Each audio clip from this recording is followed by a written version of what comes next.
ஆச்சி மசாலா. எந்த சமையலும் ருசி தேடும் ரகசியம். 20 ரூபாய்.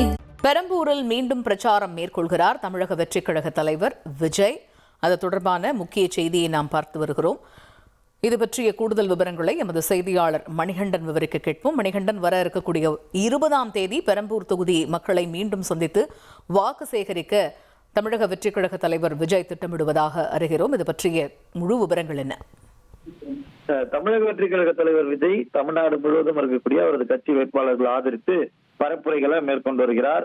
நாளை திருப்பூர் செல்லக்கூடிய விஜய் அடுத்தடுத்து பல்வேறு மாவட்டங்களுக்கு செல்ல பயண திட்டம் வகுக்கப்பட்டிருக்கிறது. இடையில சில மாற்றங்களும் அதுல செய்யப்படுகிறது. அந்த நிலையில அவர் போட்டியிடக்கூடிய தொகுதிகளில் ஒன்றான பெரம்பூர் தொகுதியில மீண்டும் ஒரு முறை பரப்புரை செய்ய தமிழக வெற்றிக் கழக தலைவர் ஏற்கனவே திட்டமிட்டிருந்தார்.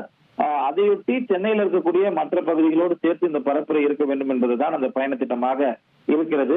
அது மட்டுமல்லாமல் பிரச்சாரம் என்பது 21ஆம் தேதியோடு ஓய்வு பெறக்கூடிய சூழல்ல 20, 21 ஆகிய தேதிகள்ல வட தமிழ்நாடு மாவட்டங்களை கவர் செய்வதற்கு திட்டமிட்டிருக்கிறார். அந்த அடிப்படையில 20ஆம் தேதி பெரம்பூர் தொகுதியில தொடங்கி சென்னையில பல்வேறு பகுதிகளில் பரப்புரை மேற்கொள்ள இருக்கிறார்.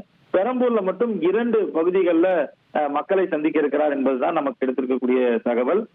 பெரம்பூரை பொறுத்தவரையில பல்வேறு மாவட்டங்களுக்கு அவர் நேர்ல சென்று பரப்புரை மேற்கொள்வதால பெரம்பூர் மக்கள் அவர் போட்டியிடக்கூடிய தொகுதியில சந்திக்க முடியாத சூழல் இருக்கிறது. இந்த நிலையில மாவட்ட செயலாளர் இருக்கக்கூடிய மாவட்ட செயலாளர் தொடங்கி மாவட்ட நிர்வாகிகள் வரையில அனைவருமே வீதியாக வீடு வீடாக சென்று பரப்புரை மேற்கொள்வதை பார்க்க முடிகிறது. அந்த அளவுல வேட்பாளர் என்ற முறையில பெரம்பூர் தொகுதியில ஏப்ரல் 20ஆம் தேதி பரப்புரையை மீண்டும் ஒரு முறை நடத்த இருக்கிறார், மக்களை சந்திக்க இருக்கிறார் என்பது இப்போதைய தமிழக வெற்றிக் கழக வட்டார தகவலாக இருக்கிறது.